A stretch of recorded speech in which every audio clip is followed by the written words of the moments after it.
Olá, eu sou o Jean. É com muita satisfação que a gente se reúne aqui mais uma vez para dar sequência ao nosso trabalho de palestra da semana, nesse formato um pouco diferente ainda para nós, nos adaptando, mas já um pouco mais habituados, de palestras no sistema home office, né? Palestra online, e abordando especialmente essa semana o tema do capítulo 10 do Evangelho segundo o Espiritismo. Bem-aventurados os que são misericordiosos. Bom, como a gente vinha falando nas semanas e nos capítulos anteriores, nós viemos abordando aí, desde o início lá do Evangelho, dos primeiros capítulos até a semana passada, nós já conseguimos trabalhar 9 capítulos, né? Então, só dando uma recapitulada bem rápida assim, a gente viu lá do primeiro ao sexto capítulo a fundamentação, onde Kardec coloca ali os fundamentos da doutrina, dá um embasamento do que é, para que serve, como é que faz para chegar lá. Do capítulo 4, ou melhor, do capítulo 7 ao capítulo 10, a gente começou a abordar os instrumentos que Kardec coloca, né? Cada capítulo como sendo um instrumento, abordando um tema que nos ajuda a poder implementar na nossa vida tudo aquilo que foi trazido na fundamentação. Então, lá no capítulo 7, lá onde ele fala para a gente, né, desarma a tua mente, né, no capítulo 8, desarma teu coração, no capítulo 9, desarma o teu corpo, né, fica de mente aberta, de coração aberto, de corpo aberto para receber, poder implementar isso na tua vida, né. Então, ele nos coloca aí, nesses 4 últimos capítulos, né, as ferramentas, os instrumentos para que a gente consiga fazer a implementação disso na nossa vida, no nosso dia a dia, no nosso cotidiano. Especialmente hoje, vamos abordar então o capítulo 10, né? Bem-aventurados os misericordiosos, como a gente falou antes, que seria o nosso quarto instrumento. O quarto instrumento para utilização e para implementação dessa novidade, dessa nova, ou melhor, dessa compilação que Kardec trouxe para a gente, né? Que foi a doutrina espírita. Bom, entrando então no nosso capítulo, bem-aventurados os misericordiosos, ou melhor, bem-aventurados, isso foi Jesus que disse, tá? Lá no Sermão do Monte. Bem-aventurados os que são misericordiosos, pois alcançarão misericórdia. Perguntinha básica, né? O que será que ele queria nos dizer com isso? E abordando aqui então o tema da misericórdia, primeiro a gente tem que tentar saber o que é misericórdia, né? Então, desmembrando a palavra misericórdia, córdia vem de coração, né? Faz referência, menção a coração. Miseri vem de miséria, né? Então a compilação dessas duas palavras significaria mais ou menos alguma coisa assim: compaixão com aquele que tem miséria no coração. Ajudou? Talvez. E o que será que é um coração miserável? O que é um coração que tem miséria no coração, né? A gente pode tentar entender por aquele coração que ainda tem bastante dor, bastante remorso, bastante angústia, bastante ressentimento, bastante não perdão. Então seria compaixão para aqueles que ainda têm esse coração dessa forma, né? Desse jeito. Bom, as máximas de Jesus, elas sempre, de alguma forma, elas nos surpreendem, né? Elas nos deixam assim um pouco até atônitos, porque ele traz algo que é muito novo ainda, até nos dias de hoje. Às vezes a gente quer fazer um entendimento um pouco maior do que Jesus quis dizer naquela época, e para nós hoje, 2000 anos, é bem difícil às vezes de entender, né? Com toda a profundidade, com todo o amor, aquilo que ele trouxe naquele momento. Imagina naquela época, 2000 anos atrás, e entrando, né, naquele contexto que vivia a Galileia naquela época, contextualizando com os contemporâneos ali de Jesus da época. A Galileia estava sendo dominada, né, pelo Império Romano. O Império Romano ele era um povo estrangeiro que chegou ali para dominar, né? Então, essa dominação ela vinha junto, né, com todos os abusos que uma nação impunha sobre a outra, né, com escravidão, com cobrança de impostos, com tudo mais. Mas o Império Romano ele tinha algumas coisas interessantes. Ele era, na época, a organização maior que foi vista até o momento, né? Nada na história, antes da história, foi tão bem organizado, foi tão amplo quanto o Império Romano. Então, não tinha acontecido nada daquele jeito ainda. Então, eles propuseram, né, proporcionaram muitos avanços na época, né? Através da organização do exército, através da construção de estradas, de correio, né? Tudo aquilo que o Império Romano tinha de organizado, de progressivo, né? E com isso, né, com todo esse progresso que ele trazia, com toda essa civilização que ele trazia para um mundo talvez não muito pouco civilizado da época, também ele trazia a civilização em forma da justiça, pois o Império Romano ele também tinha essa questão da justiça muito presente. A justiça da época ela era praticada lá pelos juízes, pelos senhores da lei da época, né? No caso lá, os senadores, né? Eram eles que aplicavam as leis, né? E essa lei que era aplicada naquela época, ela era uma lei assim um pouco, bastante severa, se comparado às nossas leis e penas de hoje. Uma pessoa que cometia um delito, uma falta, ela era punida. E essa punição ela poderia ser simplesmente ser escravo para o resto da vida, como remador de um navio de guerra, né, onde tu irias ficar preso o tempo todo no porão sem poder sair, ser escravo, né? Era muito comum a pena de morte, as pessoas morriam, né, pelo aquilo que elas falavam, pelo que elas faziam. Era dentro daquela cultura, daquele momento, daquela época, a vida não valia muito. Então as pessoas elas eram punidas, lapidadas, como se dizia, em praça pública, né? E isso era uma coisa que era da lei. Então essa lei, naquela época de Jesus, entrando naquele contexto, ela era uma lei muito, digamos assim, muito vingativa. Era algo como se fosse uma lei, uma justiça-vingança, né? Uma justiça que era quase que igual ou maior proporcionalmente a uma vingança. Então essa era a ideia, esse era o contexto, essa era como se diz, a condição que se vivia politicamente à época, né? E se valia naquele momento, naquela época, aquela lei de Moisés. Olho por olho, dente por dente. Então era essa a medida que se usava, né? Olho por olho, dente por dente. Que também, se a gente parar para pensar, foi um avanço. Porque na época de Moisés, muitos anos antes, a coisa não era assim. Não existia esse poder mediador, não existia essa medida, esse limite em relação à retaliação, em relação à justiça. Por exemplo, uma pessoa roubava lá uma ovelha de uma outra pessoa. Essa pessoa que se sentiu que foi roubada, que se sentiu lesada, ela se sentia no direito simplesmente de ir lá e roubar todas as ovelhas do outro e ainda de lambuja matar toda a família. Então Moisés vem numa época e vem trazer justamente isso, que seria uma medida, uma proporcionalidade. Então se ele cometeu isso, tu pode fazer isso, e não mais que isso. Então ele vem trazer a proporcionalidade. A gente se lembra daquela passagem onde uma mulher, ela foi trazida até onde Jesus estava ali, que ela seria lapidada, apedrejada em praça pública, porque ela havia sido pega em adultério. E a lei da época mandava, né, que a mulher adúltera fosse apedrejada. Só que, em detalhe, essa lei ela só punia a mulher, ela não punia o homem. Então, quando ela é trazida até Jesus, o doutor da lei pergunta para ele, né, o que fazer, né? Pois ela tinha sido lapidada, né? Ela tinha sido encontrada em adultério, então a lei mandava fazer aquilo.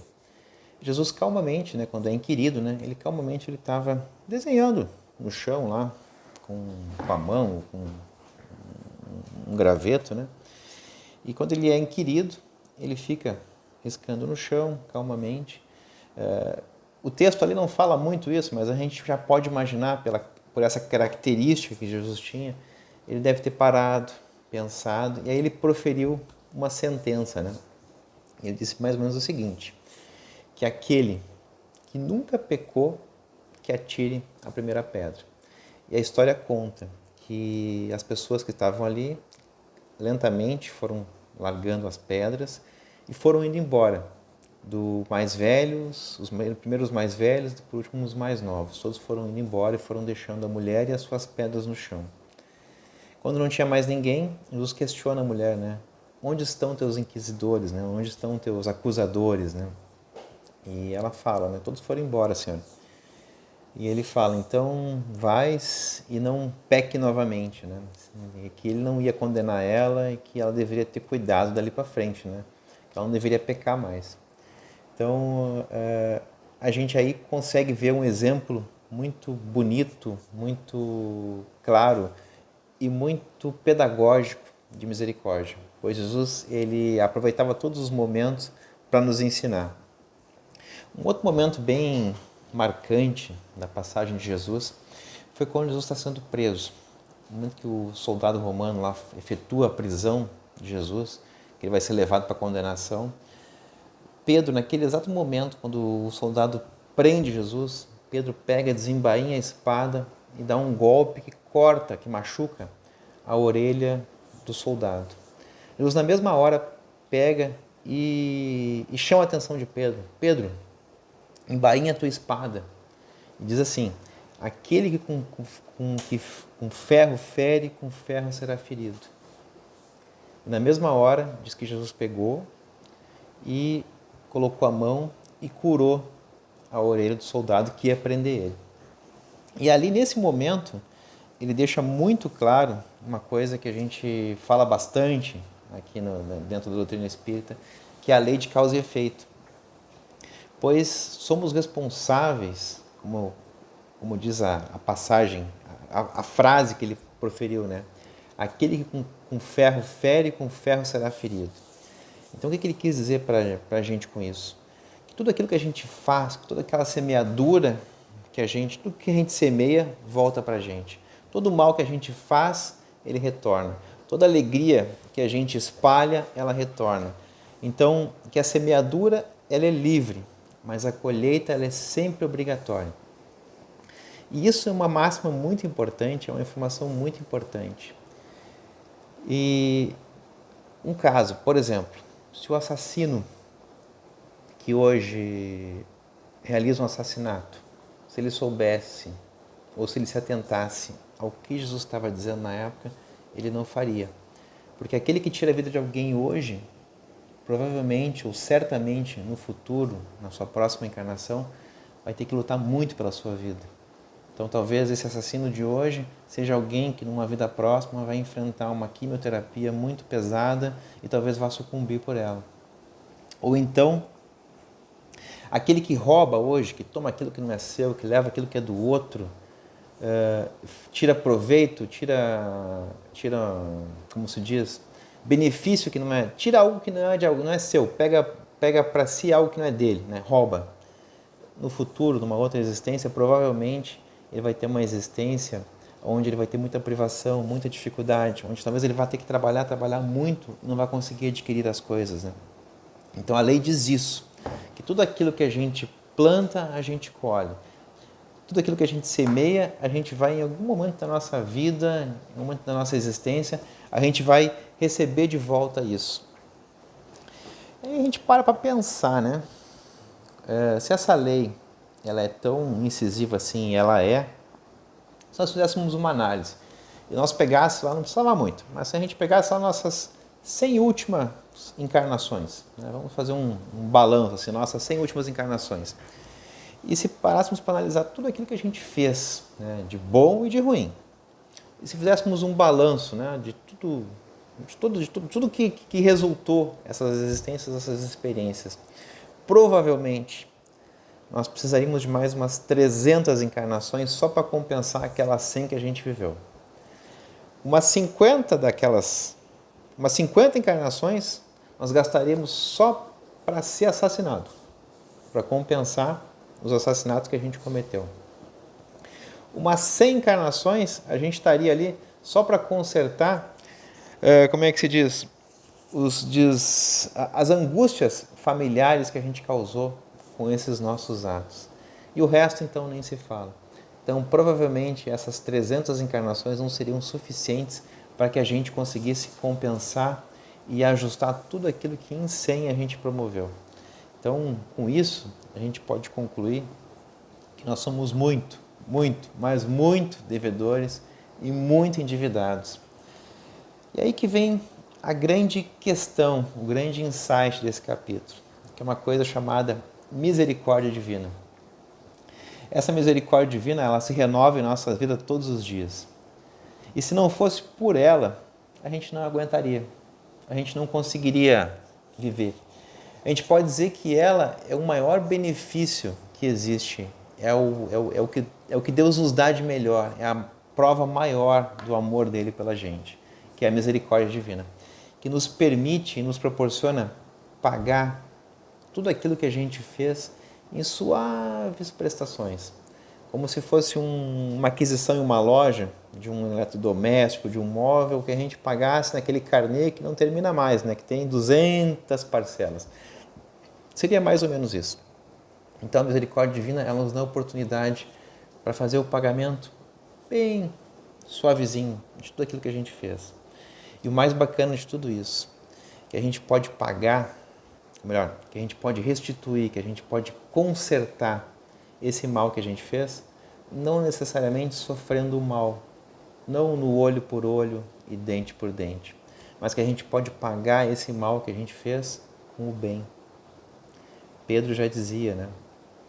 Um gesto de amor cobre uma imensidão de pecados. Então a gente tem a oportunidade de consertar o mal com o bem, de poder reajustar todas aquelas coisas que a gente fez lá atrás, em vez de sofrer com isso, ajudar o nosso próximo.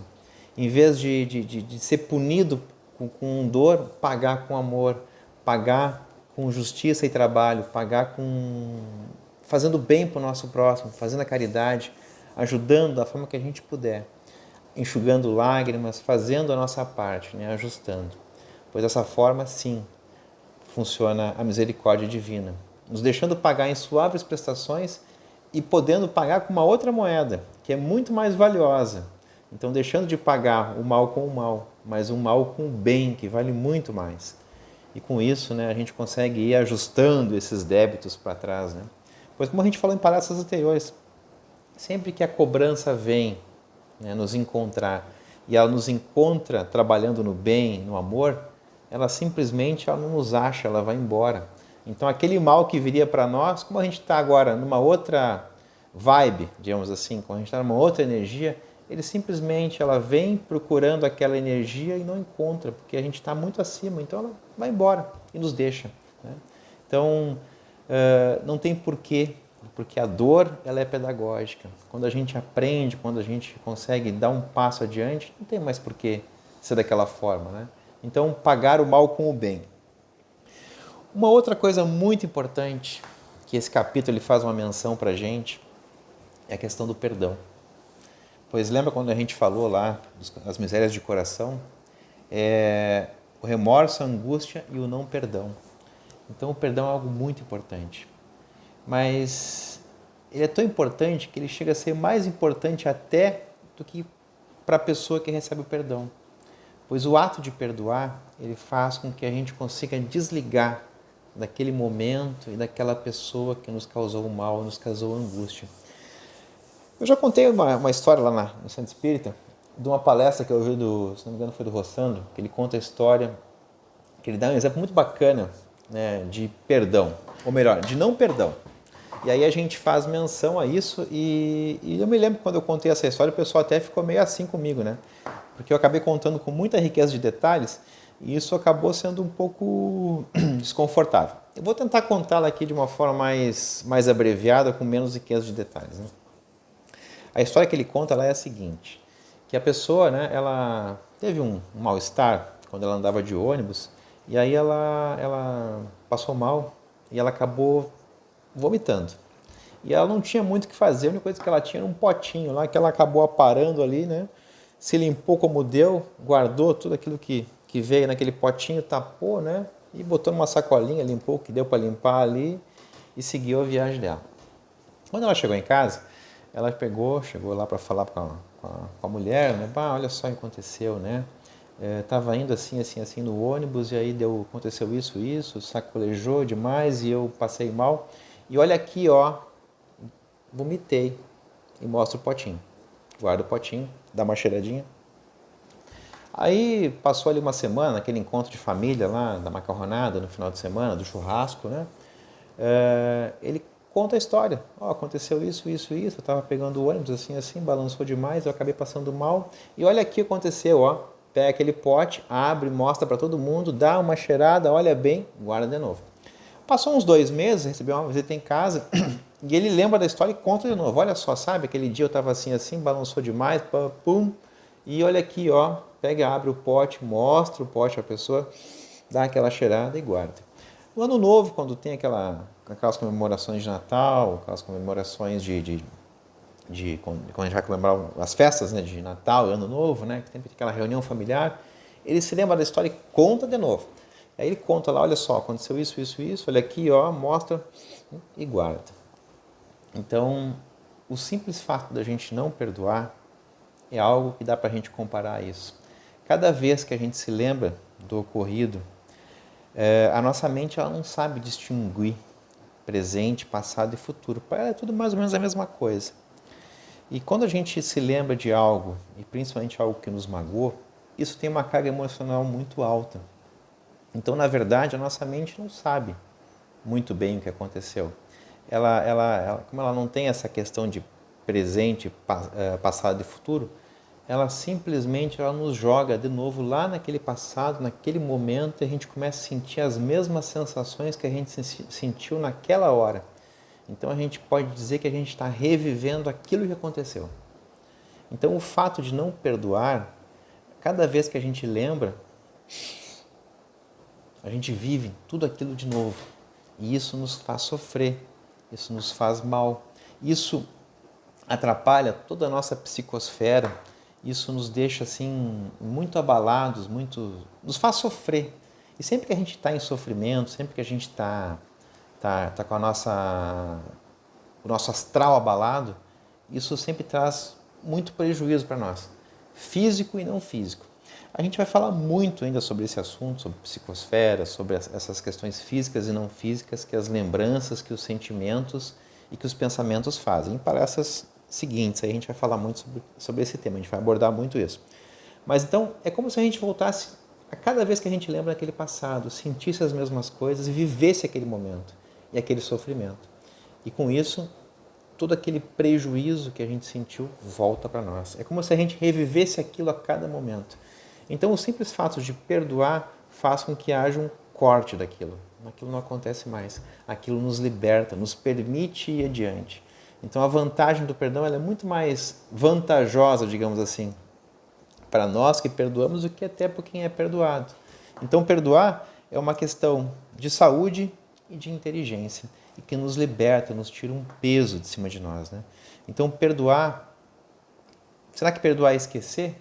Talvez perdoar não seja necessariamente esquecer, mas significa assim, deixar de dar tanta importância para aquilo, né? Seguir adiante, seguir o caminho, né? Deixar com que as coisas tomem seus lugares, deixar que o tempo faça a sua parte, porque o tempo é sábio, né? Deixa que as coisas aconteçam. E a gente tira aquele peso de cima de nós, tira aquele peso do nosso coração, nos dando mais tranquilidade, paz, saúde e equilíbrio para nós.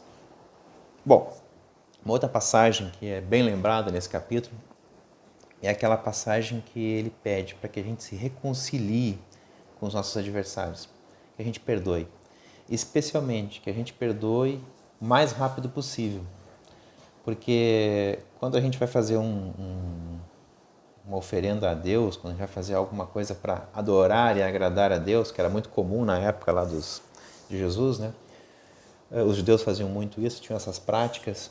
Ele falava, né, que era muito mais importante ir lá, primeiro te reconciliar com o teu irmão, e só depois tu vem aqui e faz a tua oferenda, faz a tua oferta a Deus.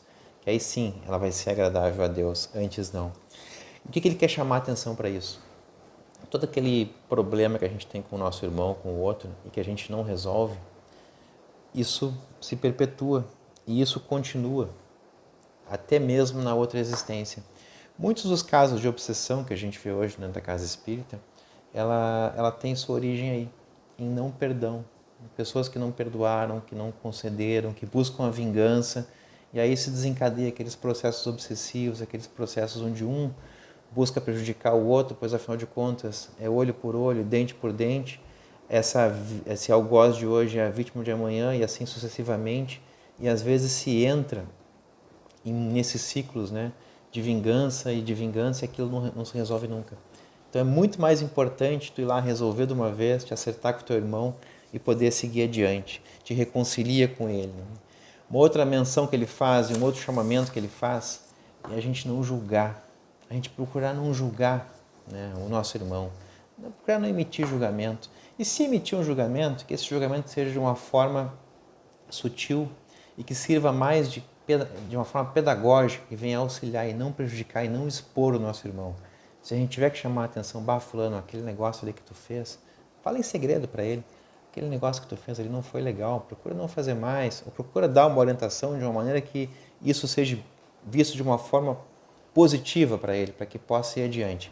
E a gente se lembra muito naquela questão da gestão de pessoas, né? Onde, quando a gente tem como se diz, um subordinado, a pessoa fez uma coisa errada.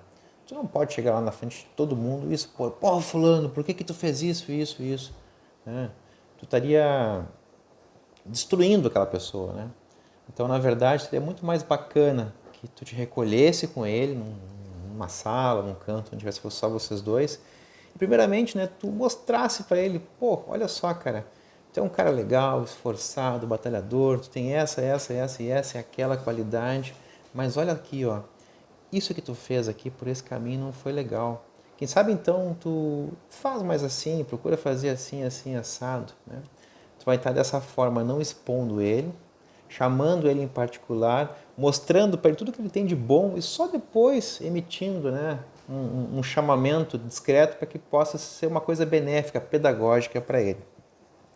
Porque é muito fácil para nós, né, enxergarmos lá a sujeirinha, o cisquinho no olho do outro, quando no nosso olho tem um graveto, uma trave que não nos deixa enxergar. Né? É muito fácil, né, que nem tem uma história, que acho que é a Maria Eugênia que contava isso, né? Que existia lá uma vizinha que ela todo dia ela reclamava, ela comentava com o marido, né? Puxa vida, aquela vizinha lá, ó, ela lava a roupa dela e aqueles lençóis, ela não lava aquilo direito, porque está sempre tudo encardido, cheio de mancha, né? E todo dia ela ficava na janela dela cuidando dos lençóis da vizinha, e os lençóis da vizinha todos eram tudo manchados, amarelados, né? E aí um certo dia ela se dá conta, né, de que na verdade ela olhava através do vidro da casa dela. E o que ela via nada mais era do que a sujeira que estava no vidro dela, na vidraça dela, que fazia com que desse a impressão de que o lençol da vizinha estivesse sujo, mas não estava. Na verdade, era o vidro, a janela dela que estava suja. Então, procurar não julgar o próximo, procurar não julgar o outro. Se for emitir um julgamento, seria um julgamento para auxiliar, para ajudar e nunca para prejudicar. Procurar sempre procurar enxergar a trave que está no nosso olho e não o cisco que está no olho do outro. Né? Então, esse era o recado, essa era um instrumento, o quarto instrumento que a gente deixa, então, que Kardec nos traz, né, da misericórdia. Nos mostra a misericórdia, como Deus age com a gente, com esse imenso amor, com essa imensa misericórdia, onde tudo Ele nos perdoa e nos dá a oportunidade de consertar, de ajustar da melhor forma possível, pagando em suaves prestações e nos concedendo o benefício de pagar o mal que a gente fez com o bem. Então essa é o instrumento, essa é a mensagem, e este é o chamamento para que a gente faça na nossa vida isso. Haja com misericórdia com o nosso irmão. Procure não exaltar os defeitos que ele tem, mas sim as qualidades, porque todo mundo tem muitas qualidades, né? Não só defeitos. Procure enxergar o que o outro tem de bom e leva a tua vida de uma forma mais leve, mais tranquila, mais suave. Perdoa, te livra daquele peso que está lá atrás, que está te prendendo. Te permite ser feliz, te permite ir adiante, te permite viver experiências novas. Solta aquele passado que não vai servir de muita coisa nesse momento. Te livra dele, te liberta dele.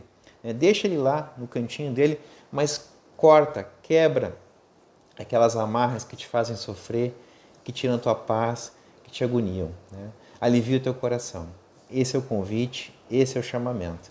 E essa era a mensagem que a gente queria deixar então para essa palestra, para essa noite, para essa tarde, para essa manhã de hoje, né? Conforme você vai ouvir essa palestra. E um chamamento, um pedido que a gente faz sempre, né? Para quem ainda não está inscrito no nosso canal, se inscreva ali, ativa lá o sininho de notificação, que sempre que entrar uma palestra nova, você recebe de primeira mão e pode ver. E se gostou da palestra, se curtiu, marca ali um likezinho, se não gostou, pode marcar também. Se quiser falar alguma coisa com a gente, pode falar nos comentários, assim que possível a gente sempre responde. Tá bom? Muito obrigado a todos vocês que nos acompanharam aí. Uma boa semana a todos. Tudo de bom.